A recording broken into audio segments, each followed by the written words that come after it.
I think one of the world's funniest, most inspired, most unimitatable men. He first became, I guess, known really to the public with the 2,000-Year-Old Man record that he made with Carl Reiner.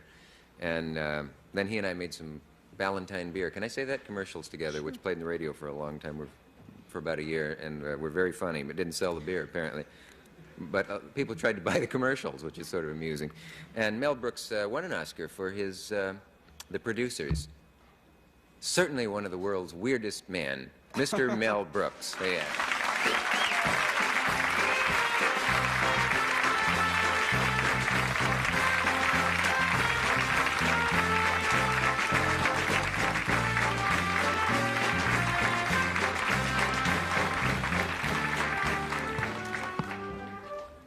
I didn't mean to say one of the world's weirdest men. I meant one of the Do you know they were playing Springtime for Hitler?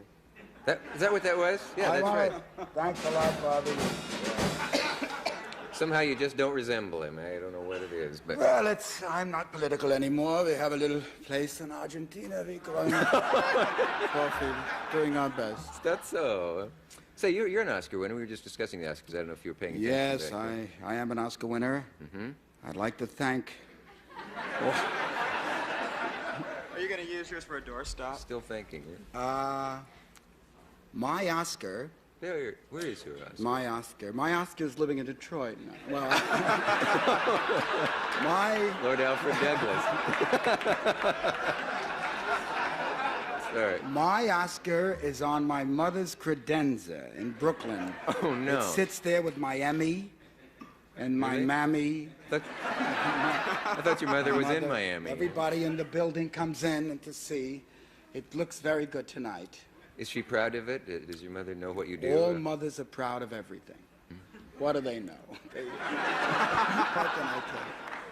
I can picture her saying, "Look what my son, who should have been a doctor, won." I think that's probably her attitude. She never really wanted me to go into show business because she didn't want me to expose myself to the world as an idiot, and she thought it was unseemly and undignified, and those are her own words. It's very unseemly and undignified. Just that way, she said. She colors it a little differently when she speaks. She preferred that I would try something else, a doctor, a lawyer. But I persisted, and I have brought glory to her apartment in Brooklyn. Cake and coffee is served at 11 o'clock every night. They come in and look at the Oscar. Gee. Your son, the tall one. Believe it or not, I have brothers and a mother. Everybody in my family is about 4'3", 4'4". No kidding. I am called Stretch at home. You're the very short people.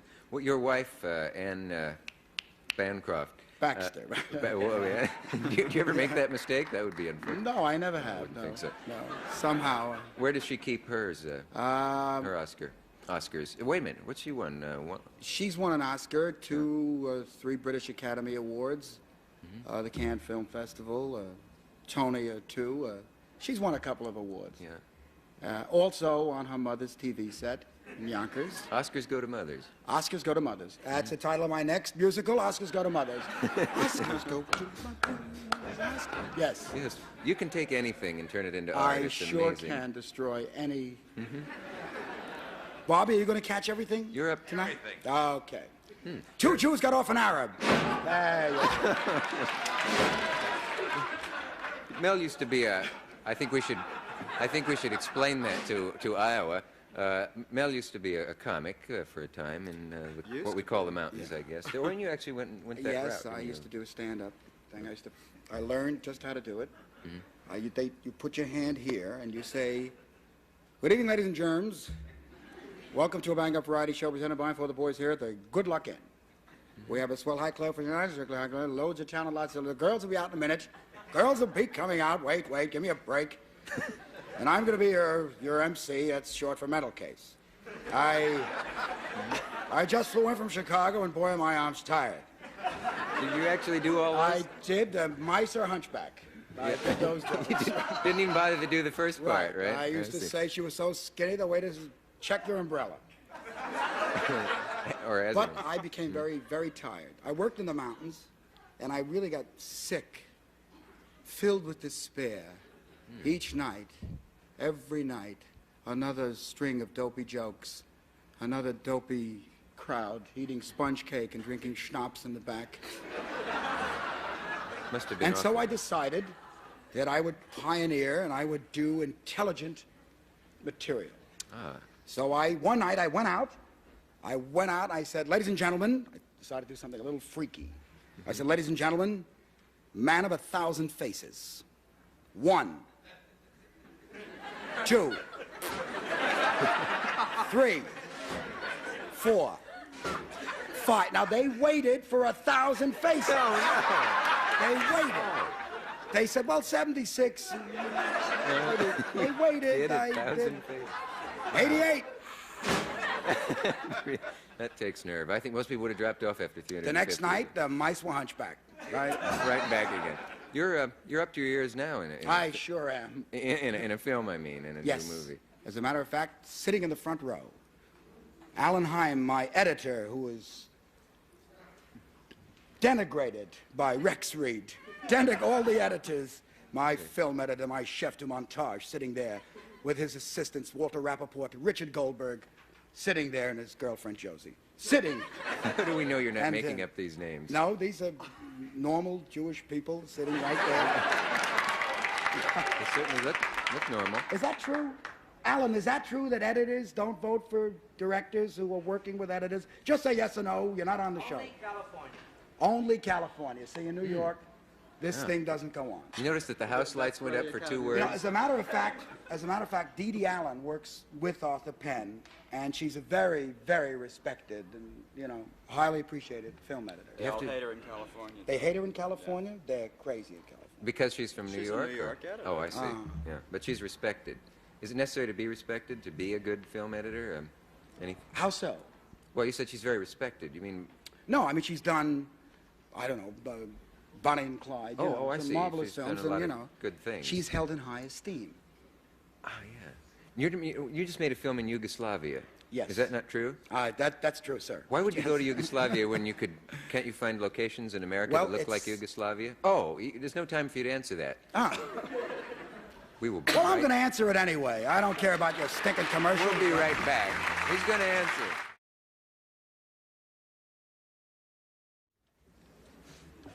You're wondering why it takes so long. I mean, 4 commercials in a station break. Oh, no, I mean, wasn't that really, many. that's dreadful. Wasn't that many. It's terrible. Well, It's terrible. It really Is is. it terrible? Yeah. well, if it's... They kind of sandwich the show in, Yes, we separate the commercials here Right. with entertainment. You work between Jell-O. It's Mm-hmm. terrible. Yeah. Really, Dick. Sing, Dennis. Have you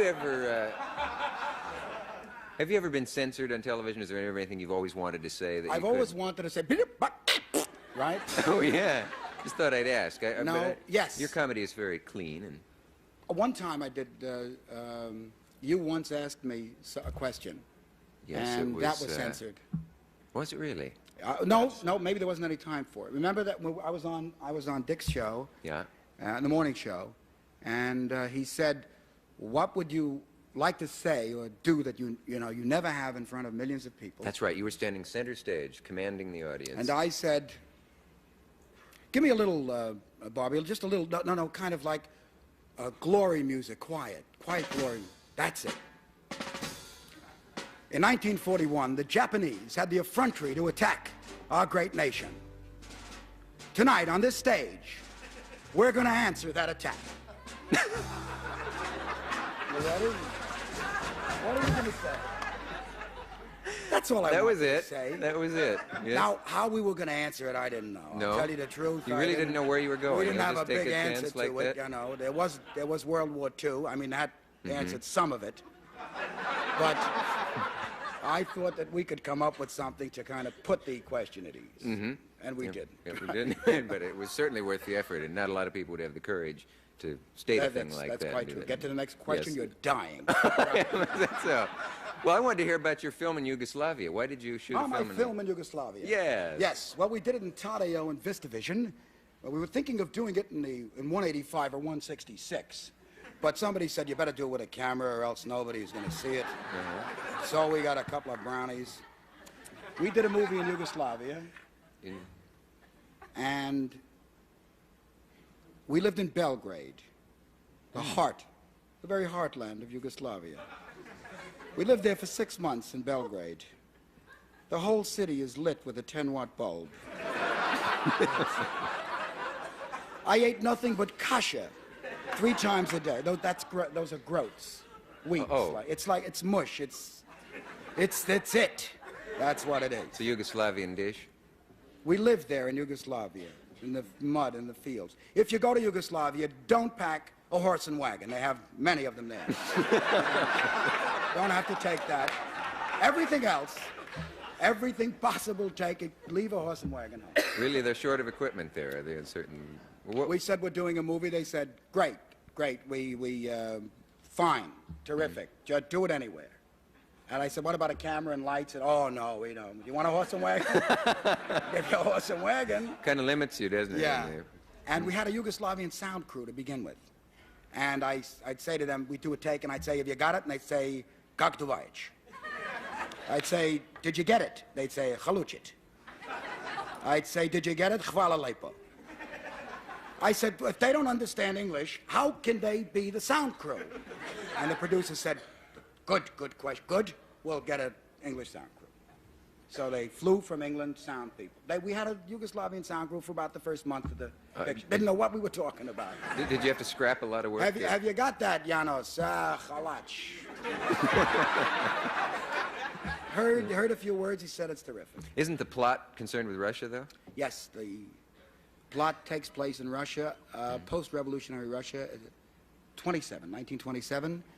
And we're thinking of shooting it in Russia, but then they might start shooting in Russia.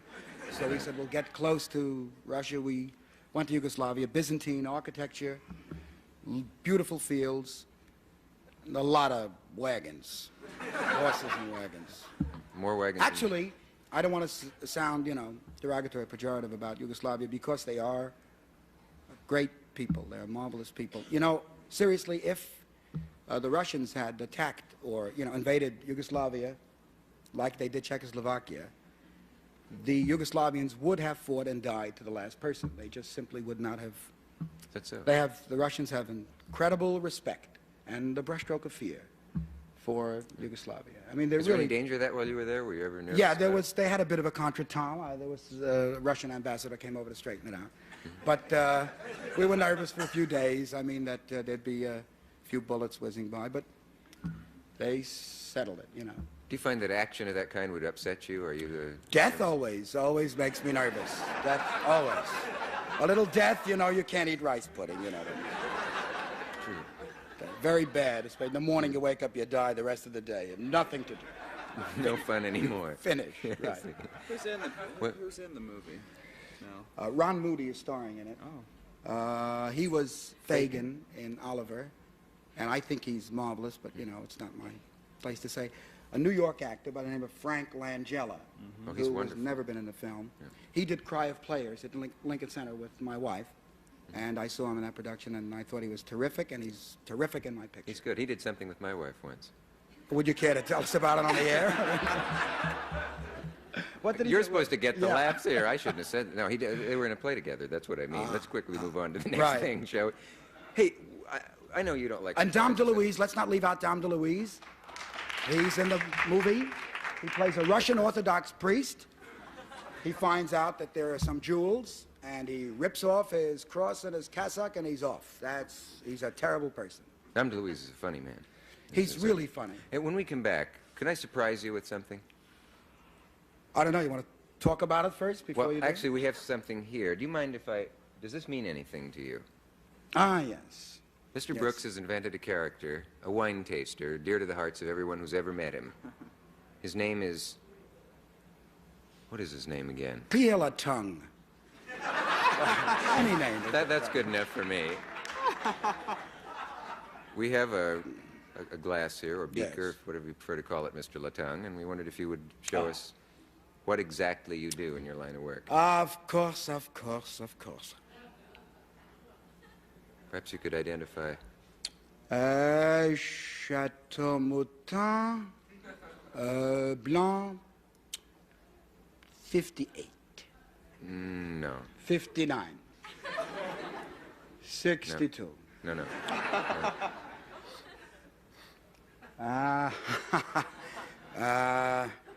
Chablis. No, it isn't. Afraid not. Of course, you must taste, of course. Oh.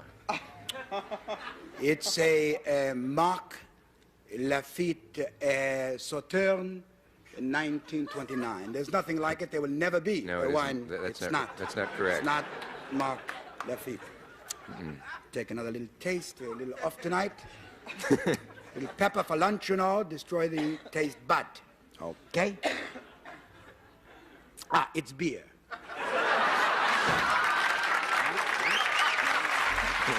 I don't know.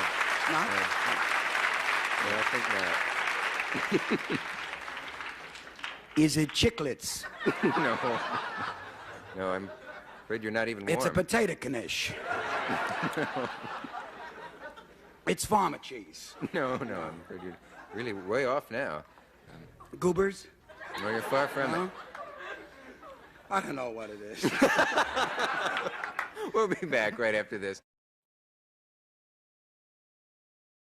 Whole Yugoslavian dance there. Oh, that was great. Say- Bobby Rosengart. Yep. He is Something. tops and taps. Here we are, folks.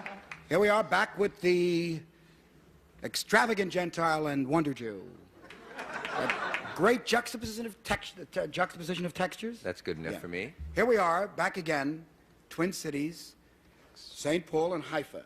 But I want to tell you, You called me spectacularly Gentile in a national magazine one time, and I it did. I'm sorry got about a lot that. of letters Since about you're in the people. business, Yeah, if you want to people- stay in show business, you just have a little nose bob done. You just get it out and turn it left, kid, or you're finished. Oh, yeah? You haven't got a chance, my friend. What a dainty suggestion. What, when you did your act now, are you serious about that? Did you actually get out and do the jokes and the impressions and the whole thing that comics do when they're on the... I try to do different things, you know. I really try to break out. I used to do impressions that were weird, like I do Humphrey Bogart's sister. You know, it was strange. Ooh, no one else does that. Susan Bogart. Should I do a little Susan Bogart? How many people want a little... I think I know. All right. Well, Humphrey is he's doing very well. He's making a lot of money. We're not worried about him. He's fine. He doesn't send too much money home. We'd like to see $1 from his work, but we think he's terrific. He's left an impression on our family we'll never forget. It's a blue mark on my back. Would you like to see it? No, I wouldn't care about Then that. I used to do That was James supposed- Cagney's aunt, Hilda Cagney. She went like this. She went like this. Hilda Cagney. Jimmy never, he was always, what can I tell you? I mean, he was always nice in the house, never trouble, you know what I mean? Always gentle, always terrific. He never brought a penny in the house, I'll say that. He never sent any money home, but we don't care. God bless him. Let him do his thing, you know what I mean? He's very short. God bless him. That's Hilda uncanny. Cagney, right. I'd swear that his sister was sitting here now, the way you did that. It was just wonderful. Don't swear to her. Really, it was good. Did you do the singers? Oh, you know what? I've been asked to try to coax you to do Sinatra sometime. I'm told that you do. Oh, I have a Frank cigarette. It's easy. That's it? You're doing it now? I used to do an impression a long time ago, Frank Sinatra's impression of America the Beautiful. I mean, how Frank would kind of wing it, you know. Will we surprise you with a little stool over there? You could use our You mean stage. really get out and sit on the stool? Okay. If you would.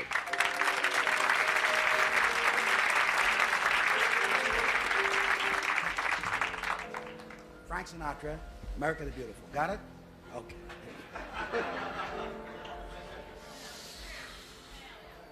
Oh, beautiful. For spacious skies. For amber waves of grain.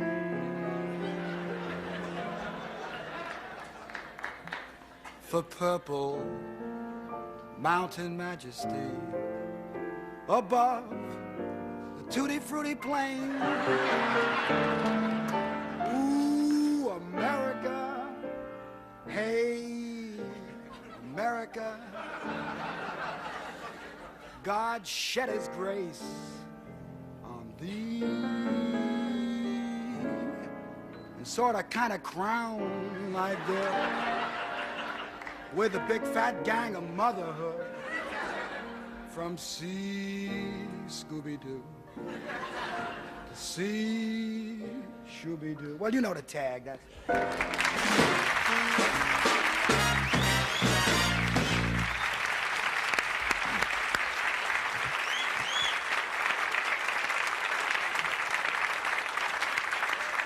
You have more than a modicum of taste.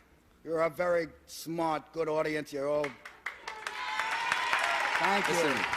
I have parked outside a 38 maroon Buick. I want to see you all in the back of the car after the show. I have a couple of parliaments in a glove compartment. Take a few. Relax. We'll go to a bar. We'll talk, everybody, later. Yes. You're quite a generous guy. Yes, I'm a good-natured person. So we have a really, we've surprised you so much that I suppose it would be really presuming on your good nature to surprise you any further. But, and I hate surprises, we have some things behind your chair you wouldn't suspect. It's the 2,000-year-old man's duds.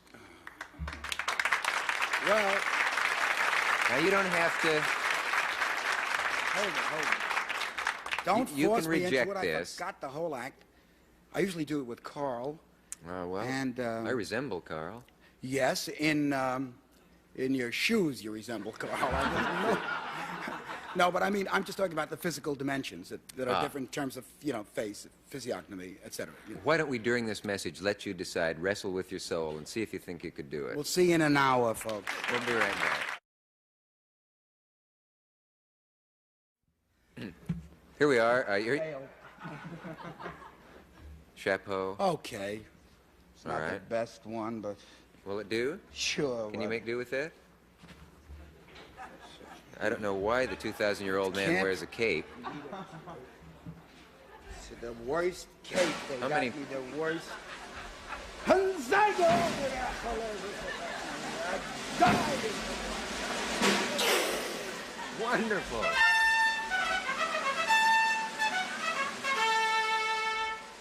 All right, I'm getting in character. I'm feeling it. I'm Jewish. All right. Would you like to?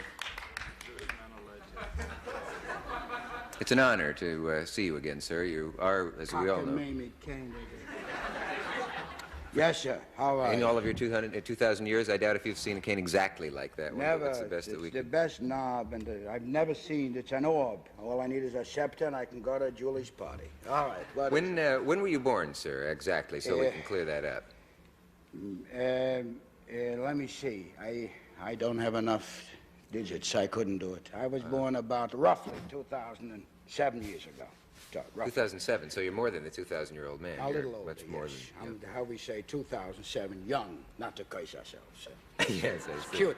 We're very cute people. You must have some secret of longevity that makes it possible for A you to few be- things, if I can remember.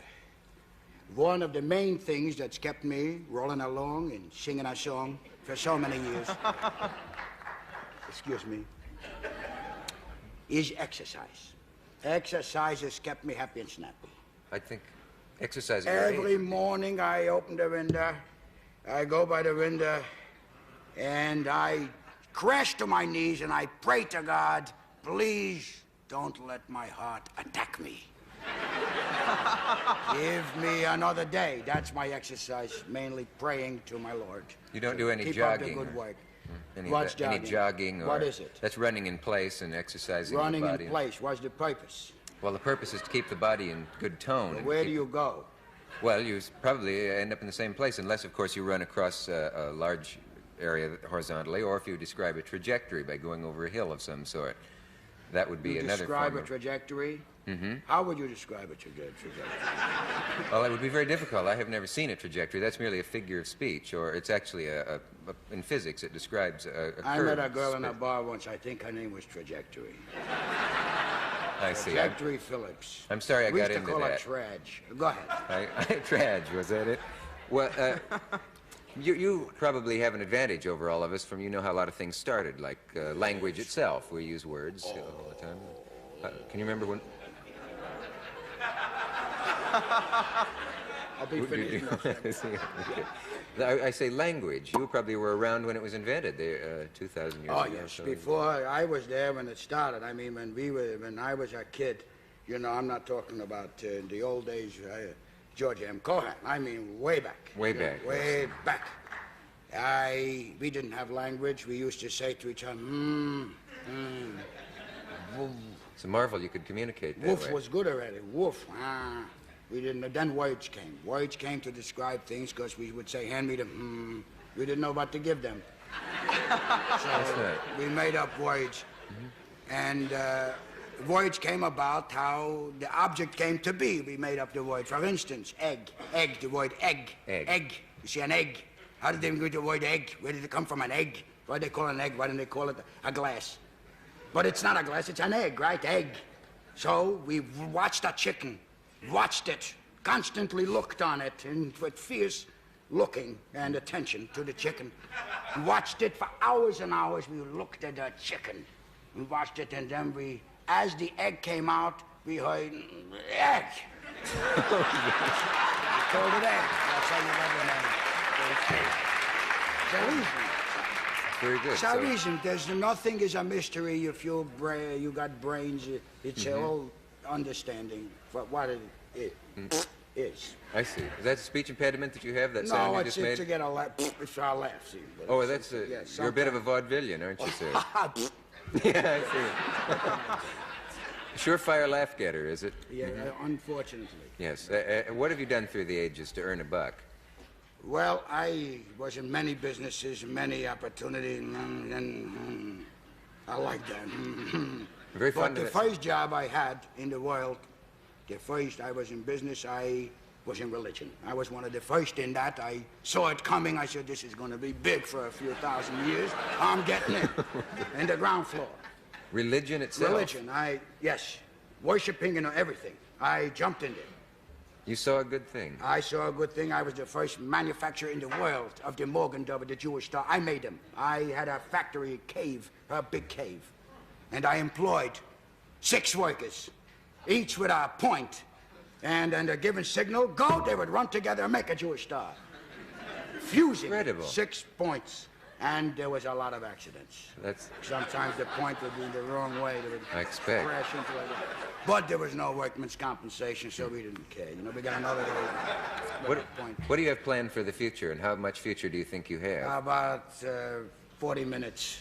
Oh, you're silly. You have a pessimistic outlook I have a about thing life, in my, it's a pain in here, but I'll get over it. Maybe it's gas, maybe it's death. We hope for the best. I see. That's all we can do. I see. Would you be offended if we were to pause for a message? Do you know what a commercial is in our What modern world? Choice do I have? I have no choice. You have to sell the Jell-O, right? Well, it isn't actually Jell-O. It might be any number of things. It might be a lot of things. It might be a station break. It might be for a dopey TV show. It might be one of those things late at night that you It have, could be right? one of those. It could be any number of things. It could be eggs. Let's hope for the best. I hope they don't stink. I hope not too now. Here they come anyway, whatever it is.